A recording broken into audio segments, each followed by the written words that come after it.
We're live.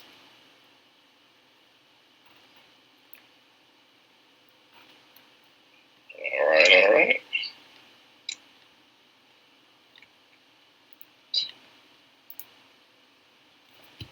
I got one page that's not connecting. The main page.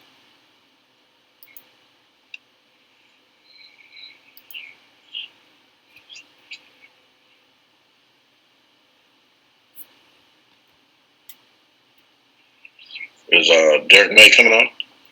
I don't know. He hadn't called me back this week.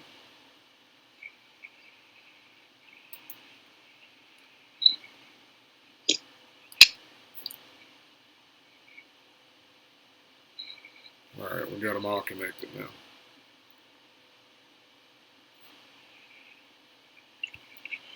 So, Drew, your company, what is it?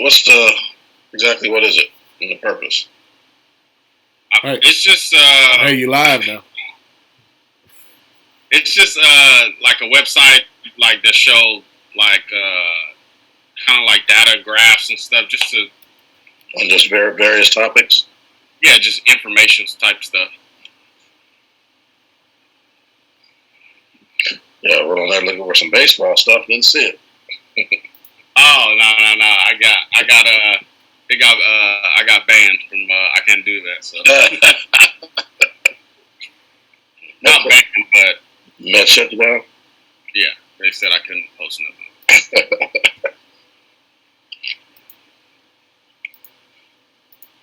So are they telling you guys what they're going to do for the season? No, I don't know any information right now. Still trying to figure it out. Yeah. You talked to Dom? Because I called him, I texted him, no respond. I haven't talked to him since he left to go to spring training. So, actually, we texted I think one time, but other than that, nothing. Yeah, I'm trying to get him on the show, but you don't answer his phone. Right.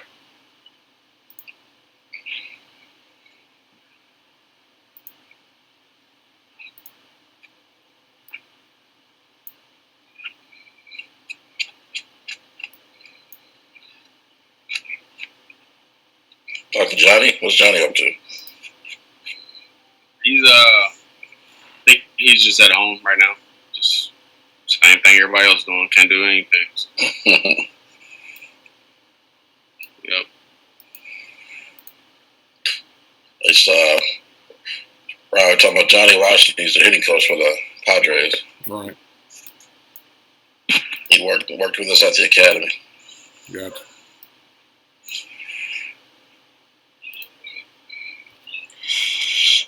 We had that place rocking for a while.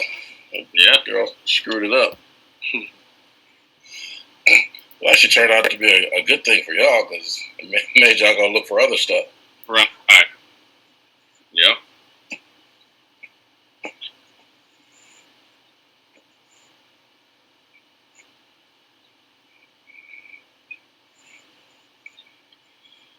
Man, we could have had that thing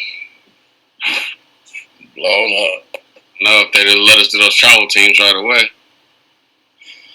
Well, yeah, what's funny about that, we tried to start the travel team, and then not even 6 months after they let me go, Bishop sends me a text asking me if I knew of any tournaments they can go play in.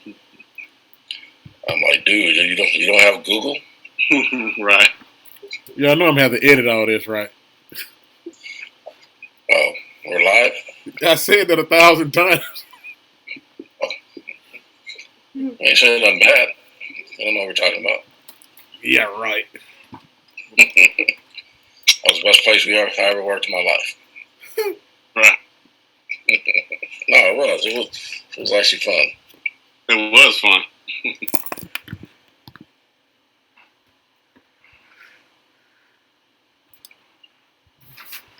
Get my script here. So let me get my script and everything together.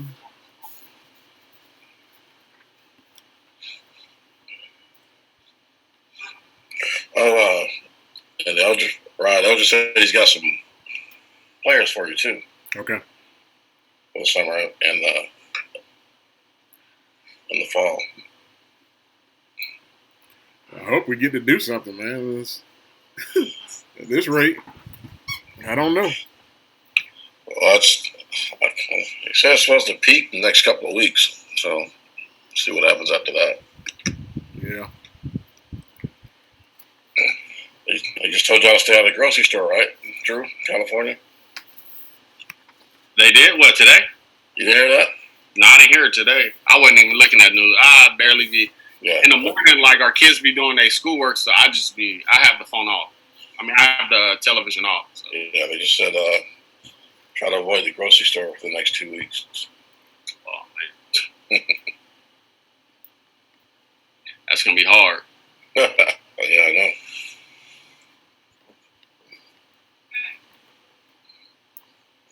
You can order it online. The part about it is, like, it wouldn't be that, like, this stuff wouldn't be that bad, like, if everybody should have did stay at home at the same time.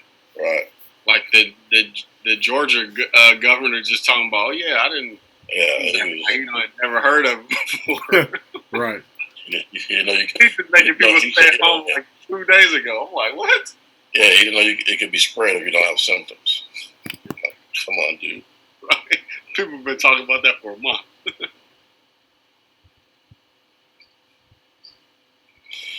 Yeah, it doesn't seem to be too bad here, so. Right. 1 minute. All right.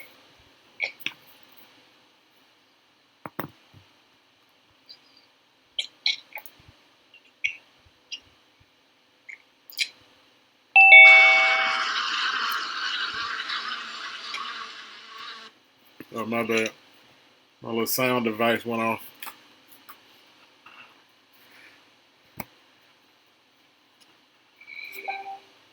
"30 seconds.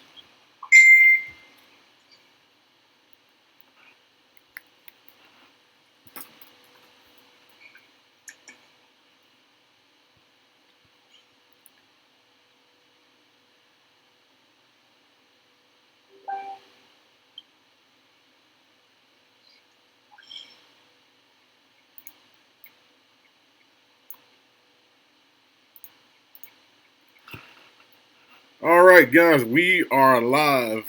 Good evening, good afternoon, whatever it is, wherever you are in America. Great to be here. This is your host, Rod White, on the We Play Baseball Podcast. As a matter of fact, before we get started, I got some information I'm going to give out first. Before you see some of us on here already, but hold on a few minutes for that. I got this information that I need to give you guys, just so that you can see how to call in, how to do different things, how to send us info. Here's the page right here. You can text us at 334-249-2290. Send a text. You can get a text message in. We can get it that way. Or you can tweet us. What is it? Tweet. What is it? Tweet. Yeah, tweet us. At WePlayBaseball. Yeah, at WePlayBaseball. Or on Instagram, you can follow it. Or on Facebook Live, you can actually see it. So, guys, how are y'all today? Doing good. Doing good. Let me show you who we got on so everybody can see what's going on here. Taking the run off right quick. There we go. I'll take that one off. They're trying to master this stuff behind the scenes. But hey, guess what? We are up and running. We don't have any technical difficulties today. I got into Spectrums behind on yesterday, and today, boy, this thing running faster than it ever has. And simply because I actually got a hard line and did it that way. So it made it a lot better. Not trying to work off of Wi-Fi anymore. So, guys, I mean, that's bottom line. We were working off Wi-Fi, and I don't know why. I didn't even think about it until, like, later that evening. I was like, dude, you were on Wi-Fi. That was the problem. So, anyway, guys, today, so it's just us three on the show. I think Marvin had something that came up, and Orv is kind of out today and tomorrow. So we got it. It's on us today, baby. So we can have some great conversations. So go ahead. I'm going to start off. The We Play Baseball Podcast is simply a podcast designed to provide parents, players, coaches, fans, anybody that wants information about baseball. That's what we're designed to do. We put a great panel together with Carl Nichols, Andrew Toussaint, Marvin Freeman, Orr Franchuk, Derek May. All these guys are part of the podcast and the series that we're doing, and we all are here to bring you quality information. We bring it on great guys, great coaches that are out here from the collegiate level to the professional level. We bring it on pro scouts. We bring it on pro players. We bring it on a lot of people. And our objective is to provide information, give you guys quality sound information so that you can be sure that you are getting the things that you need to be able to grow. So at this time, give our guest a hand, or not our guest, our panel, I should say, Carl Nichols and Andrew Toussaint.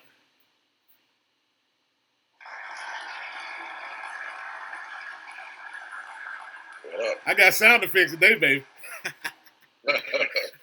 So, Carl, if you would, just tell everybody a little bit about yourself and we can kind of go from there. Yeah, Carl Nichols. Played, how many years I played? 18 years of professional baseball, about 2.5 years. In the major leagues, I was a 4th-round draft pick out of high school of the Baltimore Orioles. I've been coaching since around 1999. I was a coordinator of instruction at the Compton Urban Youth Academy from 2006 to 2012. And I've been doing various things since then. I coached, Team USA and those types of things.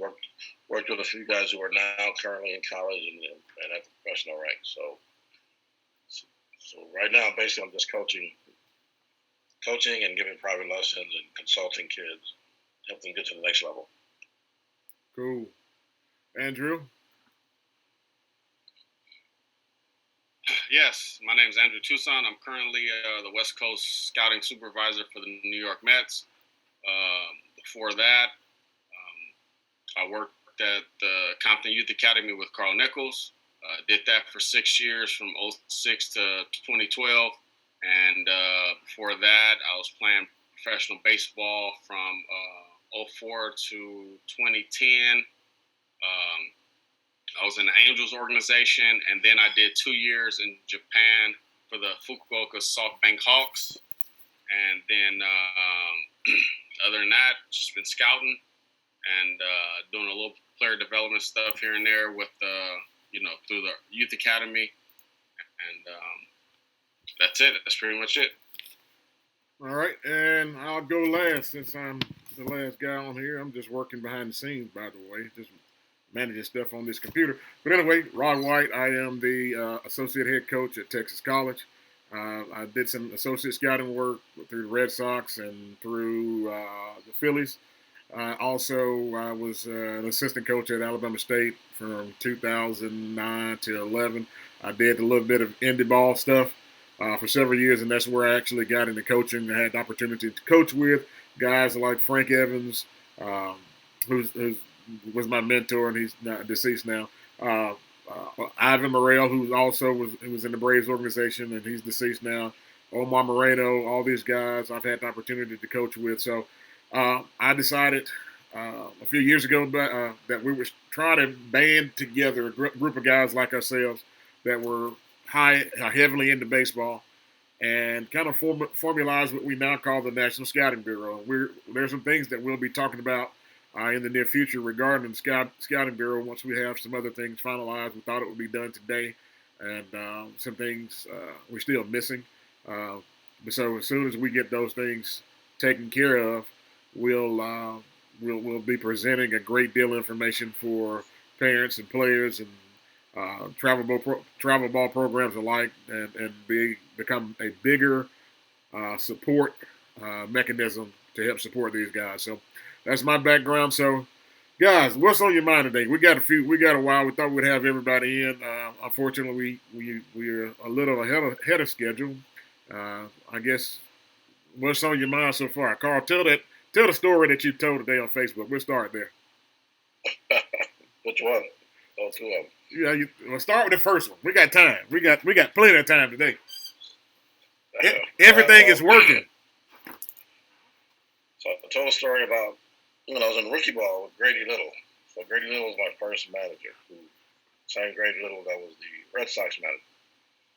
And, I graduated at 17, so I started my career at 17 years old. Didn't know nothing, went behind the ears, all that stuff. So Grady was a good guy to play for. Had a big Texas accent. He was a funny guy, had a sense of humor, but he told all his jokes with a straight face. So half the time you couldn't tell if he was serious or not. Right. So we had this kid who was our first rounder, he's a center fielder, and he was one of those typical first rounders. He played hard when he felt like it, that kind of deal. Had all the talent in the world, but you never knew which guy was going to show up and lightly. So anyway, this kid makes a couple of errors, or a couple of bad plays out in the field or whatever, and I guess Grady just kind of had enough.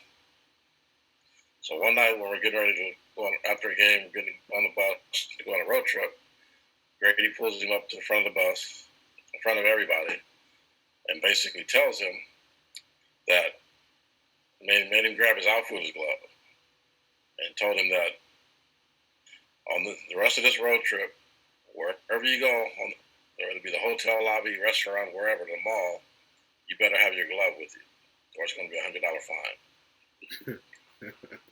And $100 fine, especially when our paychecks were $220.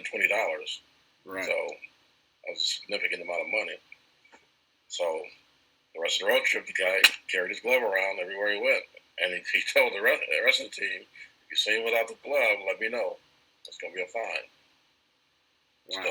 So he carried the glove around, but didn't change his attitude, though. He was still the same afterwards. Yeah. I know it kept me in line, so. I got you. But so the other story was the following year in '81. So Grady got promoted to Hagerstown, in Maryland, which is the Carolina League. Okay. And I got called up, if you want to call it that, to that team in June sometime. And so that year, it was the first year that they were in Hagerstown. The team was a co-op team. So you had guys from other organizations on the team, and most of the guys were veterans. 21. Most of them were 21 years old. There was only a couple of us that were teenagers. So so I got there right after the first half. They won the first half, and I got there right at the first half. We go on a road trip. We're in Lynchburg, Virginia, and we lost a couple of games, playing like crap.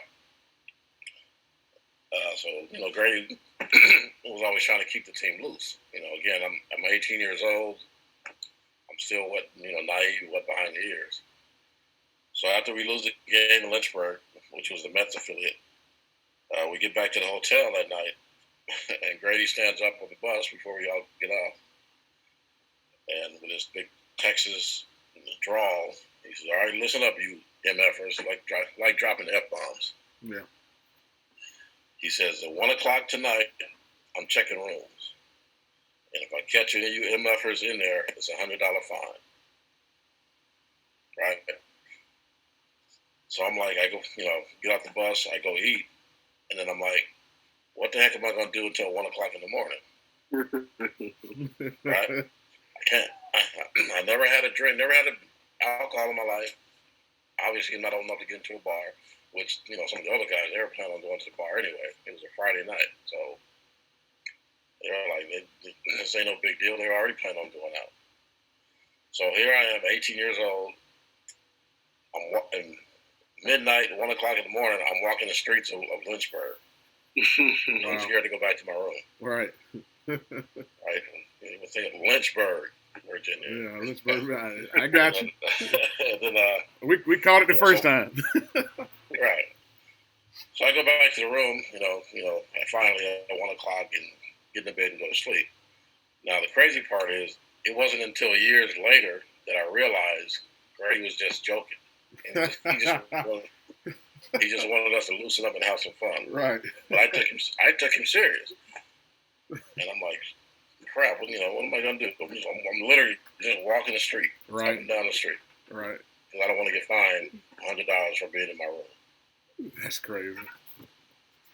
But I'm supposed to be smarter than that. But how long before you found out it was just a joke? The next day or what? No, I didn't realize. Cause I didn't really think about it. But I thought about it years later. And I'm like, he wasn't serious about that. Right. Wow. I didn't know no better. Right. Little snot-nosed kid from Compton. Right. But it wasn't until probably a couple of years later I realized he was just joking. Right. I'm like, holy crap. So Andrew, when I got back to my room, my roommate wasn't there, so I thought he took it serious too. Right. But they were out clubbing though. So. Right. So Drew, let me ask a question for you here. I sent this in our normal thread deal that we send out before the deal, and we got a little bit of time. But I'm gonna ask you a question. I sent that link to Major League Baseball. It was actually, I think it was CBS Sports, and they were talking about a glimpse into how MLB's 2020 draft changes will have a long-term ramifications, and they're saying some of that for the bad. It'd be bad for baseball. I don't know if you had a chance to actually look through that article, but what's your thoughts on moving the draft and what effects that's going to have on things going forward? I think the biggest – I don't think moving the date will have effect, but just the shorter the draft is going to be, that means the more players are going to be without jobs, you know, and then the more college is going to be backed up with more players, you know, because if it's only a 5-round draft, you can definitely see that like kids that are like juniors and sophomore eligibles and stuff like that, a lot of those kids probably won't sign for just $20,000. Right. So, but also, I mean, on the positive, it was going to give guys that do sign or guys that are already there, you're going to get yourself some extra time, you know? Right. So, it's you always want to have it where it's a better chance to give more jobs, but then the guys that have jobs, they have to look at the positive too. That right, they got a chance to go to prove themselves for another year, you know, or maybe more than another year, depending on how long this stretch out for limited rounds. So, I got you. Carl, your thoughts? Well, the biggest thing that I've been thinking about it is, I guess it's going to expose a lot of players. And then what I mean by that is you're going to find out once they do start back playing, amateur and professional, you're going to see who's actually been working during this time off and who's been sitting at home doing nothing. True. So I think that's probably the biggest thing, at least that I'm going to be looking forward to see, just to see who's improving, who's not improving, who's been working. You're probably going to see a lot of injuries. Pull the hamstrings and blowing out the arms because guys trying to rush to get themselves in shape and all that kind of stuff, trying to impress the scouts and all those type of things. But it's going to be interesting to see how it all turns out. Yeah, since you took that angle on it, Carl, that goes back to that post I made a few weeks ago. I guess I entitled it either, basically, what are you doing now? Are you moping or are you preparing? Right. And I'm starting to see a lot more kids move from that moping side, on the high school side, me as a recruiter on the high school side, kids are, they were hurt.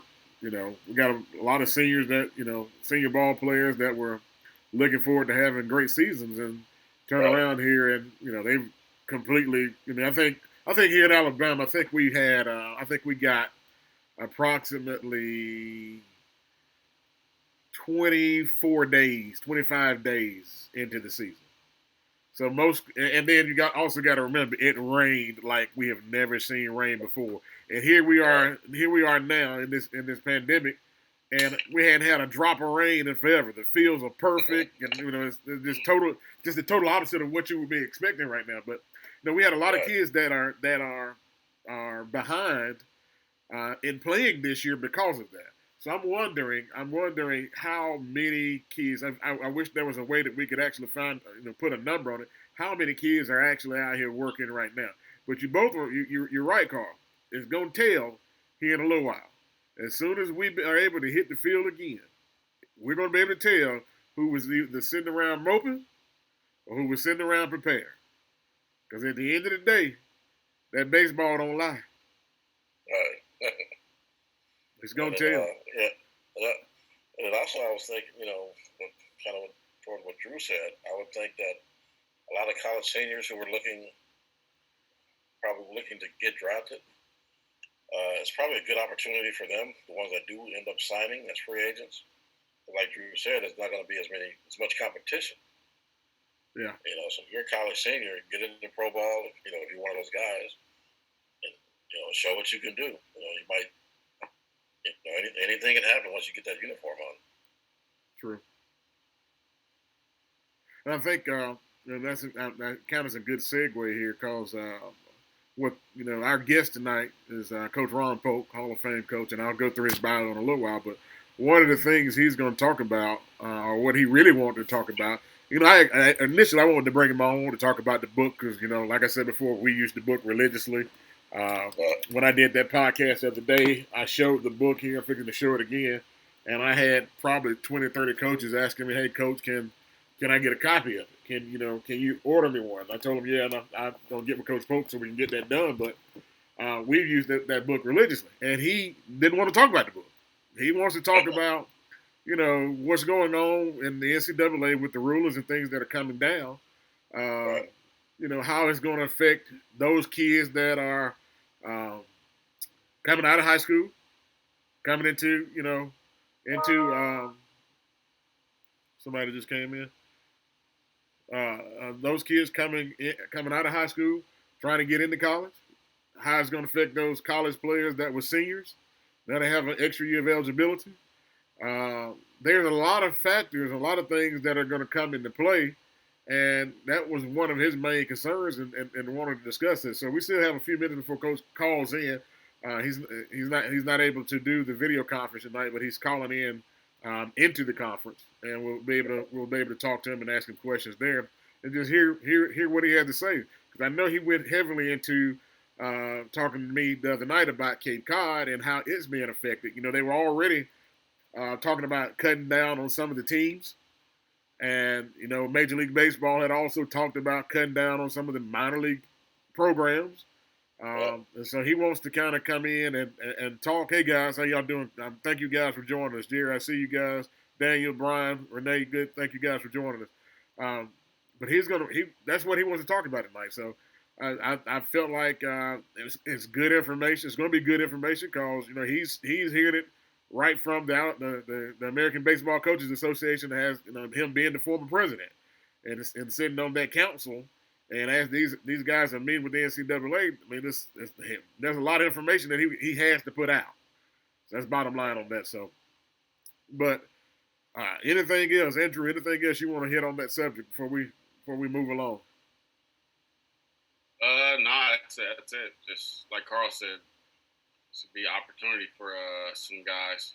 Less players in school this year. So, matter of fact, talk more about that. So people, I think making sure people understand what you both meant by that. This being an opportunity. Talk about that. Either one of you go on that one. Well, I look at it. I try to look at it from if I was a college coach, right, or even if I was a senior coming back to high school and college. If I'm a senior and I sat on the bench as a senior, what am I coming back for? Yeah. Or if I'm a coach, what am I bringing that senior back for? Am I gonna deny a talented freshman opportunity for a senior who doesn't really play anyway? So those guys probably need to just go ahead and use their degrees. And then if you're a senior who was potentially going to get drafted, again, it's probably to your advantage because you're already 21, 22 years old to just go ahead and go into pro ball. And if it's like Drew said, where there's going to be fewer jobs or fewer players, then you're going into a great situation. If you're legit, you go there, you put up some numbers, do whatever you need to do. You might find yourself a little further along advanced in normal years. Another angle to look at it too is from the senior's standpoint, right? So he'll be able now to because it's almost like he'll be able to choose his college as a professional team. Right. It's gonna be a ton of seniors get signed after. If it's a 5-round draft, there's gonna be a lot of guys get signed, right? Right. So now they can go and do their research on organizations and whatnot and see what's the best fit for them. It'll give organizations the chance to actually go out and be like college. You can go out and recruit these. You have to go and recruit players now, to come and sign with you, because now it's a whole pool of players out there. Because usually you figure it's 5 rounds, 30, it's going to be about 180 to, depending on the comp pick. So just let's say a little bit less than 180 picks total, right? Right. It's usually 1,200 players just drafted, Right. Plus the however many get after, free agent after the draft. So now that whole pool of 35 rounds of players that usually get drafted aren't getting drafted now, right. So now, it's a chance for, seniors who have, some ability to position themselves to be with certain organizations. They can go out and say, you know what, I want to go to this team. I want to go to that team, and, position themselves like that. Gotcha. Yeah, because if they do play the rookie ball season, they still got to play, which means they need players. Right. Yeah. Whether they get drafted or as free agents, somebody's got to put on those uniforms. But I think the biggest winners in all this is going to be the junior colleges across the country. They're going to get a lot of talented freshmen who want to get drafted next year. That's a good point. That's a major point. Right, because it's going to be less. I mean, it's going to be probably end up being less high school players taken. So some of those high school players that had aspirations of signing this year, if they don't get a chance this year because the draft is shortened, then they'll probably just jump to a JC, give themselves another opportunity, go at it again. It'll be also interesting just to see what some of the colleges do. It's a lot of kids that are going to be in the transfer portal. Right. It's going to be a lot of open jobs. Like, how are these colleges going to fill their rosters? Like, I read today. If they feel like they're really close to getting to Omaha next year, will they start taking on more of these transfer seniors, or how will they build their rosters? I read there's almost 200 kids in the portal already looking to transfer. Yeah. Wow. So, yeah. Wow. Crazy.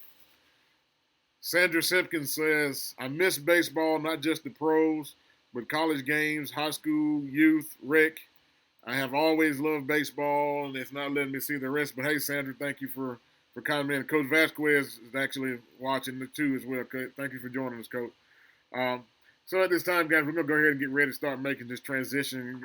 So I'll kind of go ahead and if you guys need to take a little quick break, we got about 2 minutes here. I'm going to actually just talk my way through this one and kind of show the screen and what's going on here.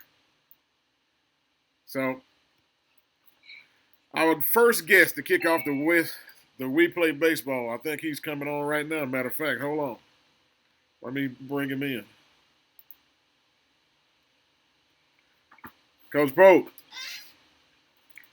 I think you got yours on mute. Let me unmute you. Coach Pope. There you go. Yes. Hey, sir. I'm actually doing your intro as we speak, so give me 1 second. Our first guest to kick off the We Play Baseball podcast truly needs no introduction.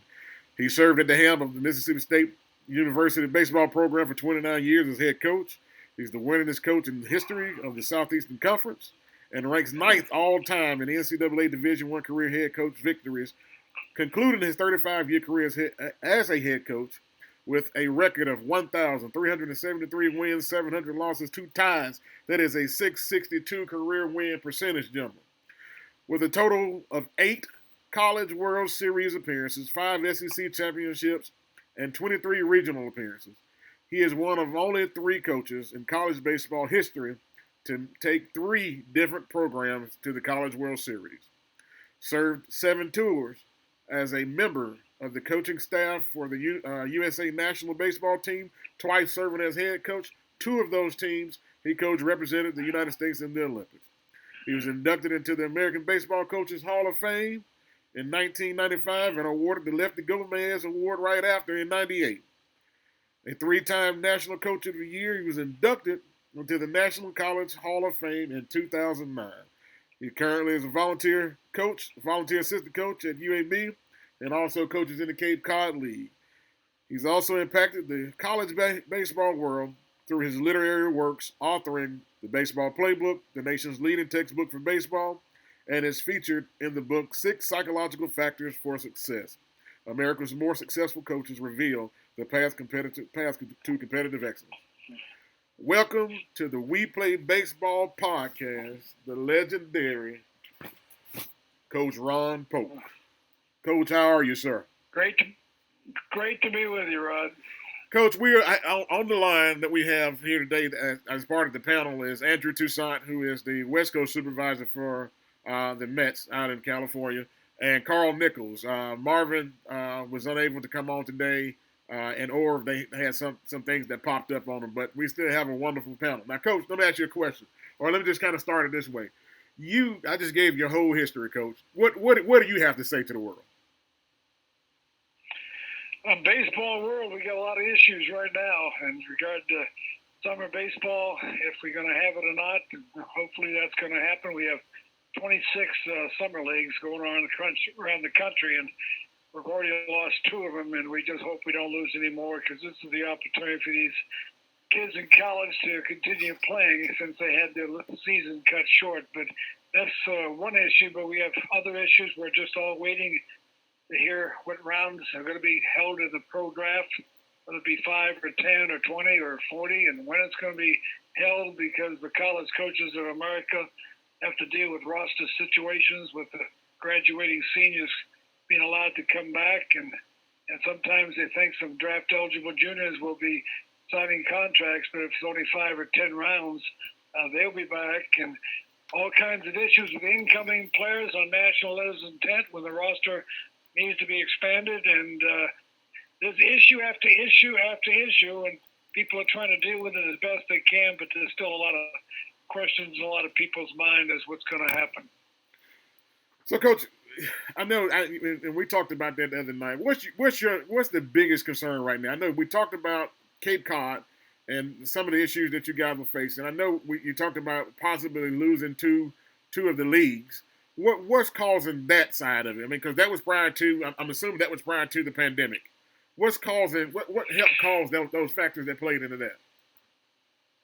No, the 2 leagues was as a result of the virus. There's no question about it. Surely they didn't want to drop. But, a lot of things with summer leagues, they're all independent. They're all trying to raise enough money to pay the transportation costs for the kids coming in and back, and have to order souvenirs and merchandise and uniforms and everything like that. Plus, host families will be somewhat concerned, I'm sure, what type of young men we're bringing into their homes. So there's just a lot of questions right now in that regard. But the Cape Cod is where all generally the best college players play every summer. I've been up there going on 9 years now, and the joy to go up there and coach the players that the scouts all like to watch, and the scouts enjoy going up to the Cape, and the agents enjoy going up to the Cape.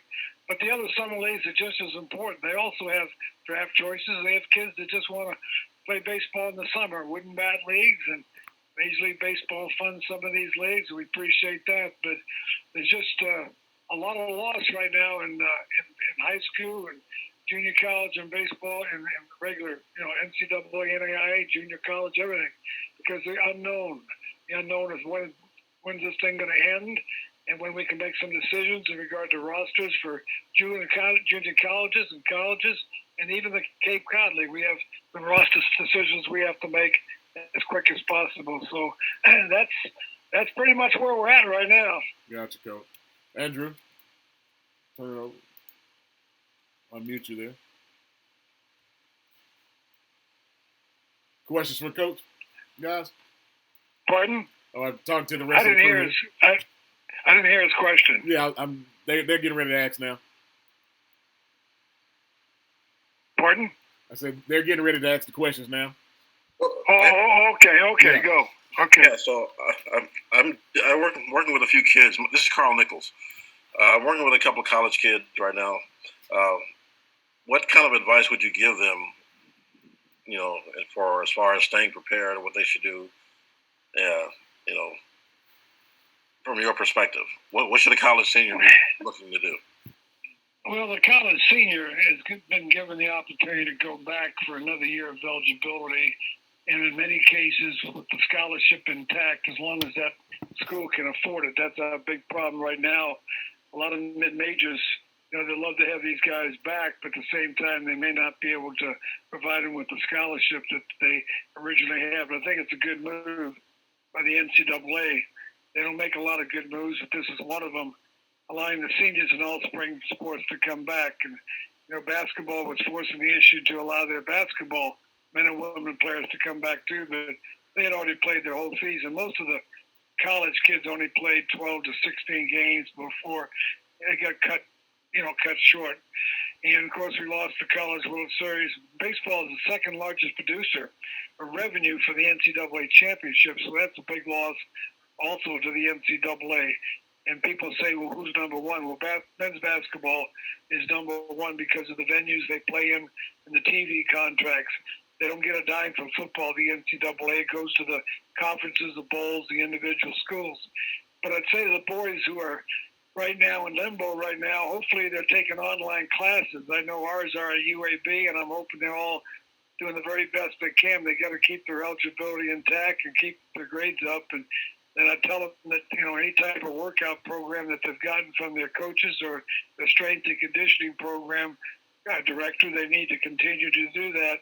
But right now we can guarantee them there'll be no college baseball played this spring, but we're just trying to hopefully hold on to the summer league programs. And I don't know what year in school the boys that you're dealing with are, but some of them might be in a situation where they're draftable, and we'd like to know as soon as possible how many rounds are going to go.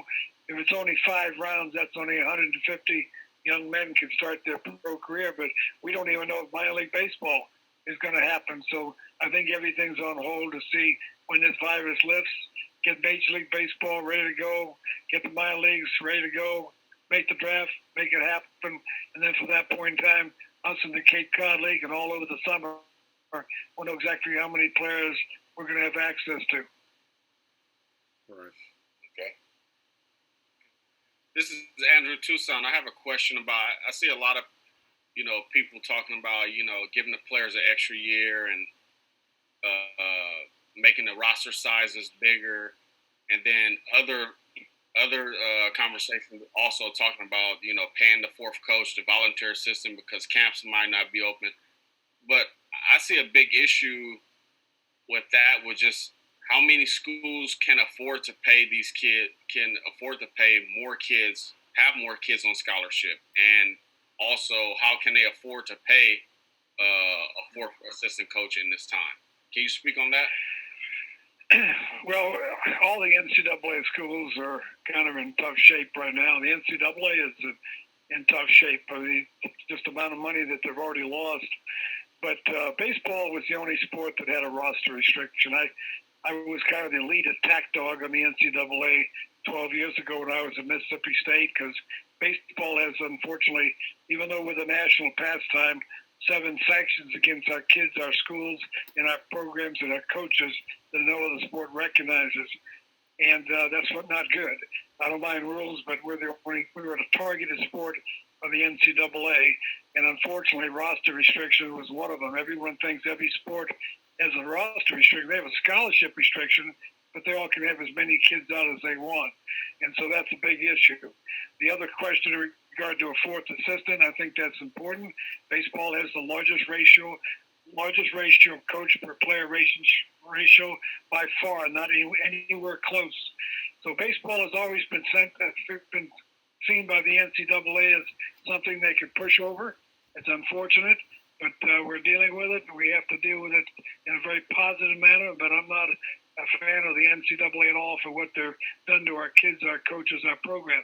But we deserve that third assistant. We deserve the roster to be uplifted, which is going to be just for this 1 year. So let's say a college has 4 seniors and 4 come back. They're going to use their eligibility for that extra year. That means we'll go from 35 to 39. No other program has to even deal with that. And the same thing with the scholarships. We have by far less scholarships than any sport, no question about it. 11.7, and just an example, women's crew, and nothing against the women rowing a boat, but they get 20. Even in a men's sport, men's ice hockey gets 18. We get 11.7. Yeah, we're the second largest producer of revenue for NCAA championships. So, yes, we do need another coach. Yes, we need to pay these seniors coming back whatever they were receiving. Some schools can do it, but let me tell you this. If this thing lingers on and football goes down, there's no football season, there's going to be a lot of athletic departments to go bankrupt. We just hope that we don't lose any men's baseball programs around the country because the funding is not going to be as good as it's been in the past. And if that happens, sometimes it's easy to drop a sport like baseball, especially in the cold weather areas of the country. So we have a lot of concerns right now in college baseball, not only now, but in the immediate future. That's good, Coach. I didn't even think about that part of it. I mean, I talked with a friend of mine who's in human resources at a major university here in their athletics department, and one of her concerns was, they're not, based on the meetings and things that they've had, they're not even sure if they're going to be able to have football this year. They don't know about the time frame and if they're going to have the ability for kids to come in and actually get prepared. And then, the legal side of that comes now in is that, okay, did you take the time or did you have enough time to have kids prepared due to injuries, if injuries come up, So I totally get it. I was going to piggyback on what you just said, though, because that was a major concern that I had. I want to talk about the 11.7 scholarships again. What has been the NCAA's reasoning behind giving baseball 11.7, which means we have to divvy it up amongst 28, the 30 ball players, while other sports get 20, like you just mentioned, women's row. I forget what sport it is, but row. Yeah, row. I was right. Rowing. Yeah, row. So, what has been there? I'm not the most. I know what your question is, and I'm not a very politically correct person. I speak it like it is, but unfortunately, as I said, the NCAA has never treated college baseball with any great fanfare. They like the Omaha experience. They like the regionals, super regionals, like the College World Series. They like the ESPN contract we have. They like the money we bring in, but they don't like our kids. Not that they don't like them. It's just that they treat baseball like a stepsister, even though, again, we're the second largest producer of revenue.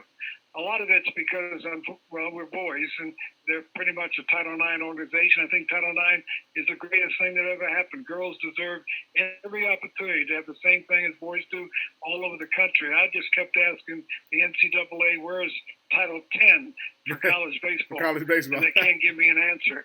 Can't give me an answer. We are discriminated against at its highest, okay, in a lot of ways. We have 7, I wish I had time, I can give you the 7 sanctions that we have in baseball. Just as an example, we used to have a great graduate assistant program in baseball, the entry-level position for the young guy who wants to be a coach and go back and get his master's degree. Right. They took it away from college baseball. Now football gets 6, and they don't need 6 graduate assistants. The women's crew gets 1. Well, unfortunately, we want our sport to cover all areas, black, white, green, Hispanics, everything, but we've come up, so unfortunately, a lot of white baseball players, and the NCAA can't understand that, but if you have 11.7, a lot of lower economic white guys can't go to school because they're going to sign cheap to professional baseball. So, unfortunately, we're boys, we're white, we're upper class. See, we've become an upper class sport because of showcases, travel ball, lessons, camps, clinics. In order for a parent to have a boy exposed now in baseball, they got to put a lot of money on the table chasing 11.7. And because of that, we've become an upper class sport like swimming and golf and tennis. It's a shame, but that's where we've become. So now you include we're boys and we're white, unfortunately, and we're also maybe upper class. And unfortunately, sometimes the NCAA, who is made up of college presidents, and a lot of them are very smart, but they're always also the left-wing liberals in a lot of ways. And the commodity that baseball provides is not what they're asking for. They just don't like the concept of providing money to a sport like baseball because of the reasons I just gave you. And if someone says, well, that's not true, I can guarantee you it's 100% true. In fact, everybody I say that to says, boy, can you say that? I said, yes, I just said it. And I tell him, I said, does it sound right? He said, yeah, it sounds right. Then I said, well, print it, because that's the reason. Yeah, they've done us wrong, Coach. I can't say that. They've done us really wrong in those restrictions. Now you said there were 7, and we do have time. This is according to how much time you got. You said there were 7 restrictions, and you just covered one. What's another one, Coach, that you can think of? Well, we have less scholarships than any other sport by far, based on the number of people on roster sizes. Okay, that's one. Right. 2 is that we're the only sport that has a roster restriction. Okay. Mm-hmm. 3, they were the only sport that they tell you how to spend your 30. You got 35 guys in your roster. Only 28 can be 27 on any type of scholarship, and you can have 8 walk-ons. No other sport has any restrictions. In fact, of these 7, there's no other sport, men or women, in the NCAA they even have to think about these restrictions. Then we, in our partial scholarships, we're a partial scholarship sport, 11.7 for 35 people in your roster. We're the only sport they tell you have to give a minimum scholarship of 25%. So if I have a multimillionaire's boy wants to come to UAB and he doesn't really want anything except to sign something, we can't give him a book scholarship. That's not very fair, is it? Doesn't sound very fair to me. They took our graduate assistantships away from us, okay? Yeah. We're the only sport, our players in baseball have to be eligible 1 semester prior to the semester of competition. You say, well, why is that? That's because NCAA has enforced that upon us. So basically, and then we also have less coaches by far than any other sport, men or women, by far, not even close. So you look at those 7 sanctions, you say, how'd that happen? To the national pastime, baseball. Well, unfortunately, the NCAA, that used to be made up of just conference commissioners and athletic directors, is now run by presidents. These presidents are very smart, much smarter than I. But most of them have never played basketball or baseball or football. They've been, in the library a lot. Not that they're nerds, but some of them are. And they really don't understand. They wouldn't listen to me when I was on the attack 12 years ago. They don't listen to anybody. They just do their thing. Just like when they decided to eliminate the College World Series 3.5 months before it started.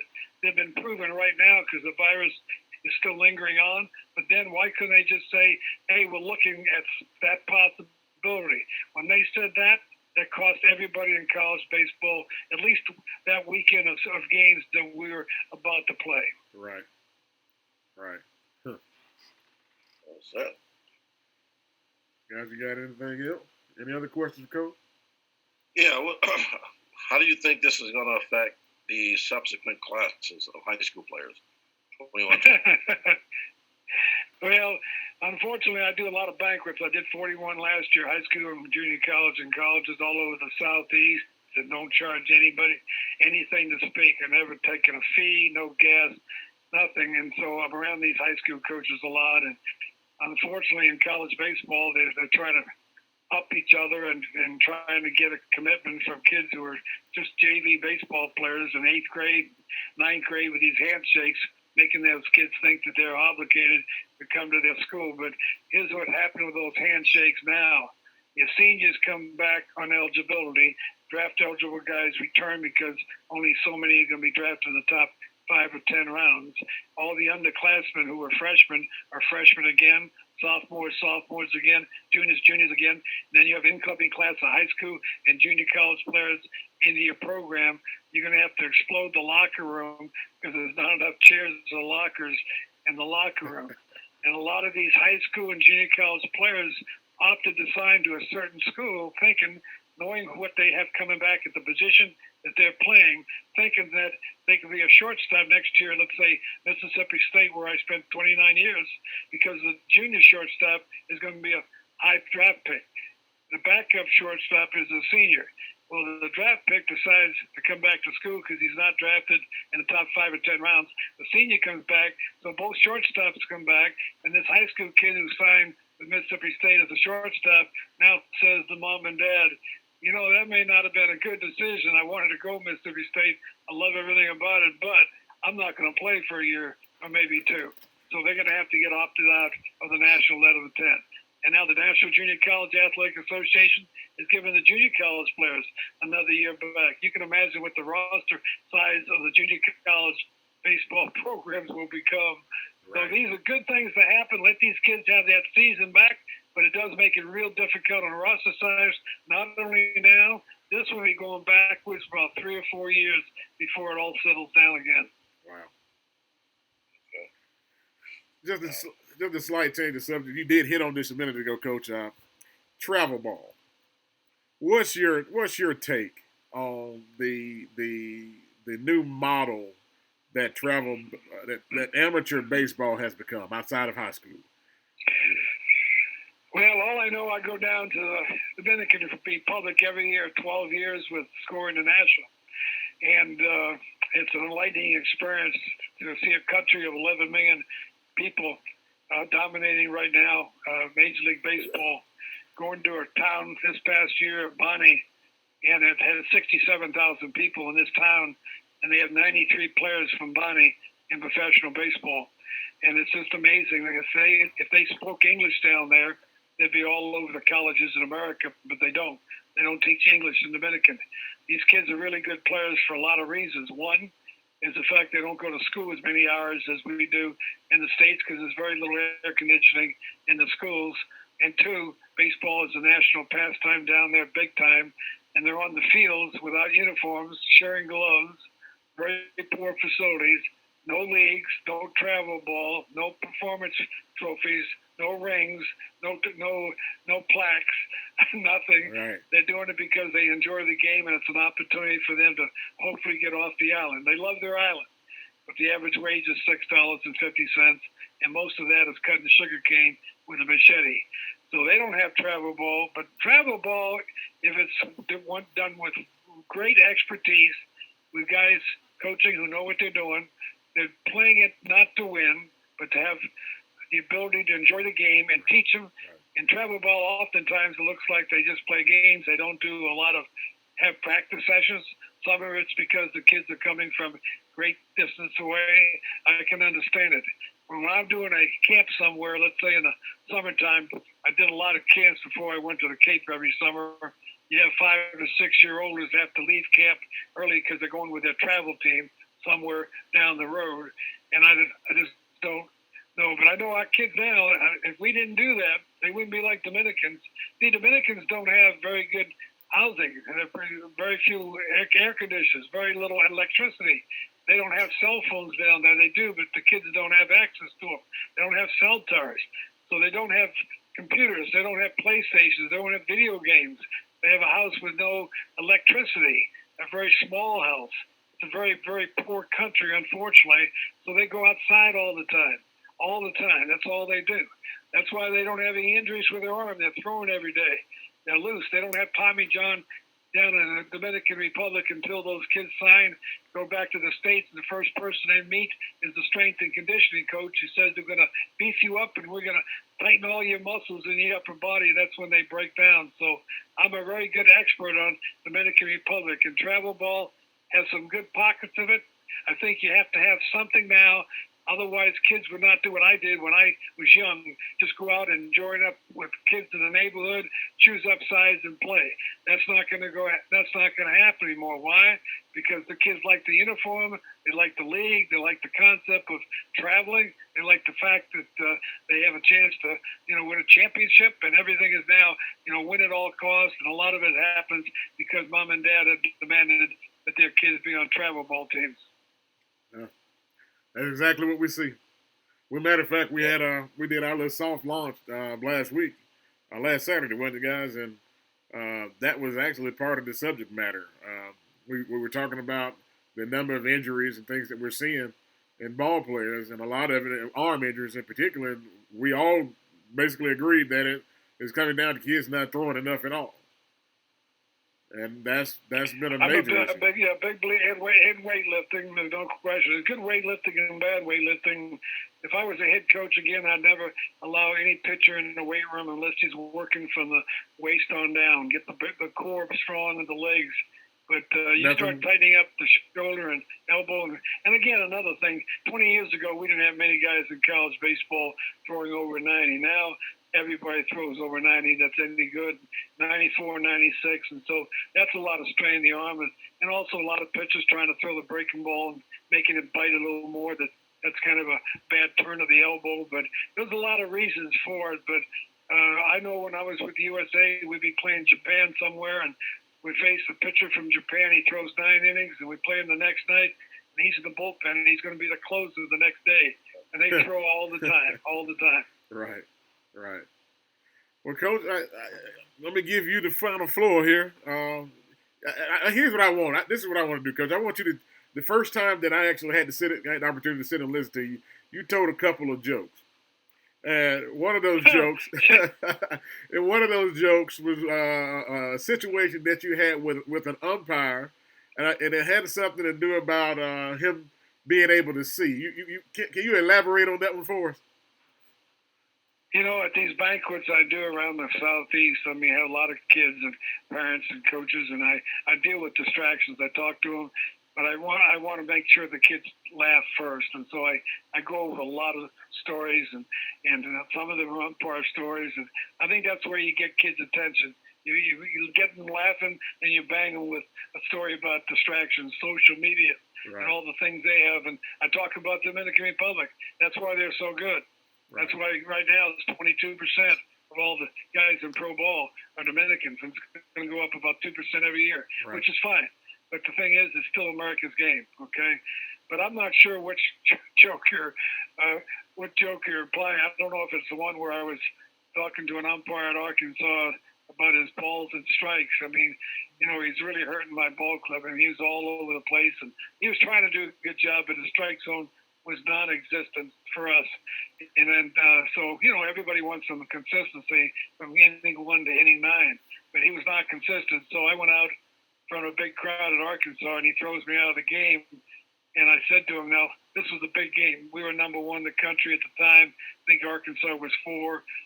Packed Friday night crowd, just standing room only. And it was not a seat to be had. So I said to him, hey, you just threw me out of the game. Where do you want me to go? Look at the stadium. It's packed. There's not a seat to be had. Where do you want me to go? And he said to me, Coach Polk, I don't care where you go, but just go someplace where I cannot see you. So I walked over and stood right on top of home plate.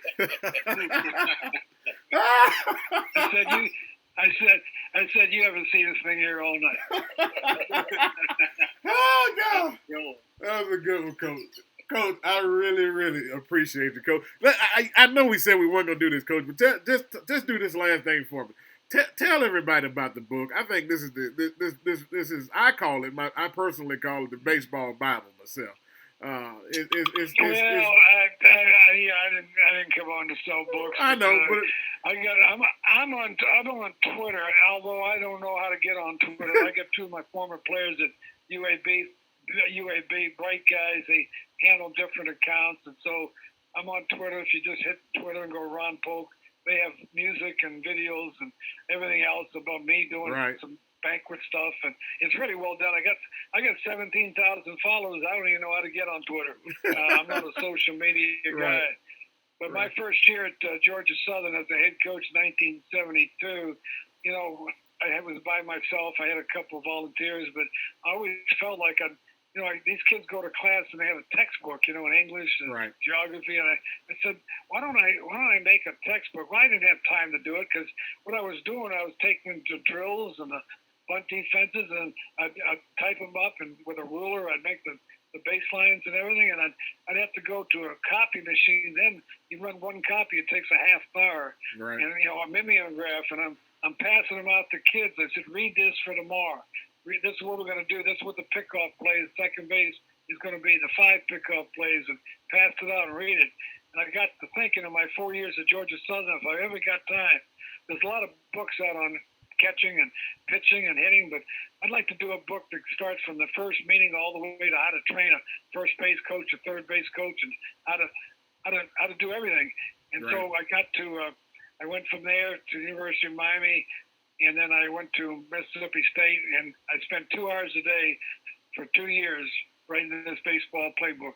And I think it came out very, very well. And first edition was done by typewriter with rulers for my baselines. Mm-hmm. And then all of a sudden, I did all these clinics all over the country, some 2 and 3 every weekend. And I'd bring my book, and everybody, and the only book I had was my playbook that I gave my players at Mississippi State. It had the signals in it and everything. Right. I mean, it's my playbook. So it had all the information on signals, all our pick plays, all our outfield deep, all the tandem relays, all the cuts and relays. And that's the only ones I had. I only had one for me, and I get them back from the players after they leave, okay? Because I don't have enough. So I tell these coaches at these clinics about this book. That's my textbook, and I have the guys read it the night before, so I don't have to spend all my time going into great detail. Read it, comprehend it, and understand it. We're going to execute. If we have any problems, we'll clean it up there. And it's like another coach to me. Right. And everybody was coming up to me wanting the book. I said, I don't sell them. I only got my own. I came to this clinic with my book to show you. Many coaches came up and said to me, I'd give anything for that book. I'd like to have a book like that. I said, really? You give anything? Well, that's when I started writing it in detail. And all of a sudden, we sold 120,000 copies with no advertising whatsoever. Right. And most of my sales were in the textbook business. I was the leading textbook in the coaching baseball, theory of baseball and softball classes at the college and universities. The turnover was unbelievable because you have 30 in class one semester, you get 30 more the next semester. And then all of a sudden, those coaching classes disappeared off the map. They don't have coaching football, coaching basketball, coaching baseball, softball anymore, except in a couple schools. Mm-hmm. So that dried it up. So these 2 UAB guys said, Coach, we can help you sell books if you get on the internet and go on Twitter and Facebook. I told them, I want no part of that. I don't want to be on social media at all. They said, well, in order for us to help you sell books to the areas you never touched. And I said, what areas are that? And they said, youth baseball, where Daddy's coaching. And coach, the Little League, and Connie Mack, and Babe Ruth. Right. We can help you sell books. So I gave it to them, gave them a great price, unbelievable price. And they have done this tremendous job with this Twitter account. But Right. it's 520 pages. Comes from first meeting, as you know, Rod, all the way through how to put a signal system in, how all the bunt plays, Absolutely. double steal plays, pickoffs, everything. Practice schedules, hitting schedules, pitching schedules, little weight training and conditioning, the mental aspects of the sport, even a little section on first aid Right. for injuries for baseball. And a lot of it I subcontracted out, even how to put a sprinkler system in, how to put Bermuda on your field, and sow it with ryegrass. I contracted it out to specialists. Right. I did the bulk of the book, the baseball part, but other people did the part I did not know nothing about. Right. So all of a sudden it went out, and no book has even touched it. It's sold 4 times more than any other baseball book in history. That's not a fiction book. It's a non-fiction baseball book. Right. And it's 4 times more than anybody else ever sold. And really, if I did it right when I was coaching at college, I was the publisher of the book, so I had to box them, I had to seal them, I had to bill them. I was killing myself. Right. If I did it over again, I'd give it to a publisher, but a publisher is going to take most of the profits, so I did it myself. Right. And built it into the leading book in baseball. Right. Well, Coach, like I said, I know we didn't come on to sell the book, but Coach, I think people need to know, because like I said, I've used the book, and you know that for last 10 years? Yeah, at least the last 10 years. Yeah. We've been getting the books for kids and sending them to the website and making sure they get them, or I would buy from my teams and make sure they all had them. But I think it's a wonderful book. It's we use it in the classroom because our kids they have to go in the classroom and we go to work on the book. So I just wanted to let people know that this is out there, because a lot of times people don't know that stuff is available. And so we want to, as a part of this. I never got into the Barnes and Nobles and Books a Million. Right. I didn't have time to do that. So right. I was just a college baseball coach selling books at clinics and banquets and things like that. But I wish now I probably knew what I was doing. I'd be a multimillionaire. You're right. That book, if you would have had the Twitter account and Facebook accounts way back then, Coach, you would be more than a millionaire, because everybody in the world would have this book for baseball. It's just that good. Yeah, my two guys told me that we sell a lot of ebooks, and I had to ask them what that is. I didn't know what it was. I got you. I totally got you, Coach. But hey, Coach, great being with you guys. Hey, we really appreciate you, Coach. We look forward to having you again sometime. Whatever your schedule permitted, you are welcome to the show to talk whatever it is you want to talk about. Appreciate you, Coach. You take care. You too. Bye. All right, bye-bye. Yeah. Thank you. Hey, great show. That was a great information from Coach Ron Polk. We spent a good deal of time. I guess what time is it now? About 7:05. Yeah, Coach was on about 45 minutes with us there. About 35 minutes with us. Yeah, a lot of good information. We really appreciate that, and let me swap back on the angles here. You guys can see us again. I was swapping out in between there. I think I was, at least.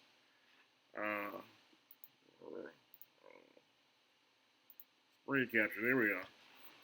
So, follow up, guys. What you think? What we got? What's on the agenda? What's on your mind? It's a lot of good information. I hope some of these college kids and the parents of some of these college kids are listening to this show, because I learned a few things myself that I'm going to be passing along. So right. But I knew Ron Polk, the name and all that stuff, but I didn't really know much about him. So right. Oh yeah, that's why I wanted to give a history, like a history lesson. And he's been in the game for 30. Well, when he has 35 years as a college head coach. Let's put it that way. Yeah. As a head coach, and he's been at UAB now for another 12 years as the volunteer assistant, and they've done some tremendous things with him. The Coach Shute gives Coach Polk a lot of credit to what they've done over the last few years, and being able to get into the regionals and get improve and win conference championships and improve every year. So, but I mean, again, 35 years. He's the winningest coach in the SEC. He's the 9th winningest coach overall in all of college baseball. He's been inducted to the ABCA Hall of Fame, the National Coaching Hall of Fame, Mississippi State. I mean, I didn't even say that one. Mississippi State Hall of Fame. Fields, named after him. I mean, he coaches in Cape Cod. He's around the game all the time. And I just think for us, number one, it was an honor to have him on.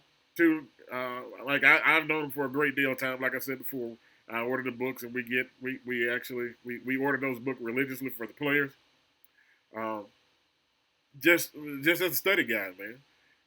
We know one of the biggest things we do know is there's not a lot of technical or reading going on with a lot of players now when it comes to the game, and people always ask, well, how did you get your guys to perform better, to know exactly what you wanted done? Because we went through the book. I mean, we it's already written out for them. I mean, we just put the book in front of them and go. So, but yeah, what more can I say, man? Think about it like this. Let's say it like this. He took 3 different programs to the College World Series. 3. That's legendary. That's legendary, right? So I mean, like you give a man, like I said, that's why I love when I get the chance to talk to him. They always say give a man his. I say it rather, give a man his flowers, before he's gone. And that's kind of why I wanted him to come in and kick this thing off for us and just lay it out there, lay it on the line. Talk about what's really going on out in the world, in the baseball world.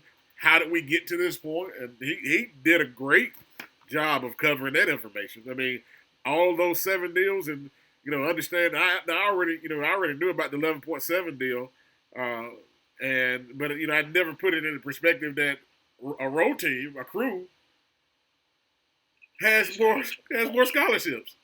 I never really thought about it like that. I think it's only 5-7 people can fit on the boat at one time. Right, but you got a scholarship. And again, I'm all for Title IX. I mean, I have daughters, so believe me, I'm all for Title IX. They have to they need to have just as much access, but don't limit. I mean, and this is nothing against Title IX, but I'm telling the NCAA's don't limit baseball just because you don't. I say he said they didn't like the players or didn't like the guys. That's not really what he meant. But I'm saying because you don't like the sport, or you can't follow the sport, or the sport is in your mind too slow. It's actually pretty fast for me. Don't penalize the kids that play the sport because you don't understand the sport.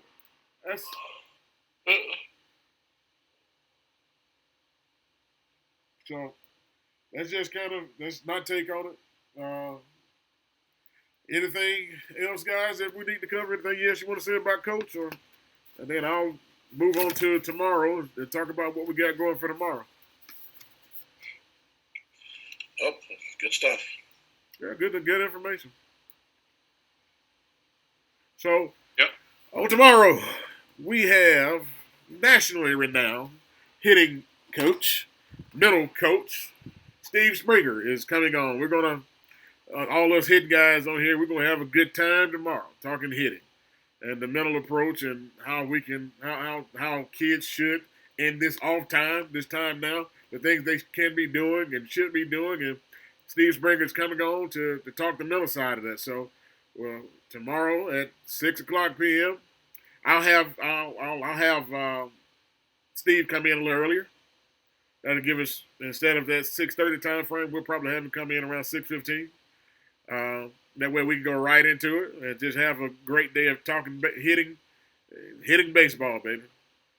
Hitting the baseball, whatever it takes. And Andrew, I think one of the things we'll do next week is we'll have our regular roundtable session, right? Which we were going to do on Friday, but I ended up changing it. So next week we'll have our roundtable session. So I'm just giving you a heads up. We want to talk about, some of the things that you look at as a scout when you're out and about, and kind of give that side of it. Because over the next few days, after we have Steve on tomorrow, we got college coach. We got a college coach coming. Jeff Johnson, the head coach at Chipola, who's won 3 national championships and been the JUCO 3-time coach of the year. He's coming on. We have Hunter Vick, who's also at Chat Valley, who's coming on Thursday. And then we have Happy Macon coming on Friday, who has done a tremendous job of building a program out there at Texas College. And some of the players that he's brought on, and we're talking that area. And then next week, we're looking at having, I believe we got scheduled. I know Coach Vasquez from Alabama State University will be coming on. We're just trying to get things worked out between the communications and the university. At the NCAA level, there are kind of some rules and things that we got to abide by. So we're working that stuff out with their communications department. I say their communications with their sports information department, I should say. So we got things that we're working out there. Possibility, I believe we got Hunter Green and his family coming on next week. We have some other players that will be coming on. So I think in the midst of this, guys, we're going to be able to provide you with some tremendous information. Fans, we'll be able to provide you with some tremendous information that will be beneficial to you guys. So that's pretty much it for me, guys. I think I covered everything. Anything else we need to cover before we sign off tonight? It's all good. Sounds good. Nice, good conversation. I think a lot of stuff where people's listening, they'll be able to have a lot of stuff to go back and re-look at it and find some things that's helpful to them. Right. This is actually so everybody understands. You can go to our YouTube channel at We Play Baseball. You can find it on our actually it should be up on the website. I'm not sure if it fed into it tonight or not, but it should be up on the website. If not, it will be on the website at WePlayBaseball.com. Facebook, Twitter at WePlayBaseball.com. Excuse me, at WePlayBaseball. That's the same thing for Twitter, Instagram, Facebook, YouTube, same handle for all of that. So all this will be uploaded on there. We'll republish this. Also, this also will go out on what's the damn deal that we do? I think it goes to iHeart and several other places once I upload it to the other system. So, guys, we're trying to get information out there to you. We're trying to just keep you informed about what's going on out here. So, thank you to my panel. Great guys, great for having. Thank you for coming on and sticking with us.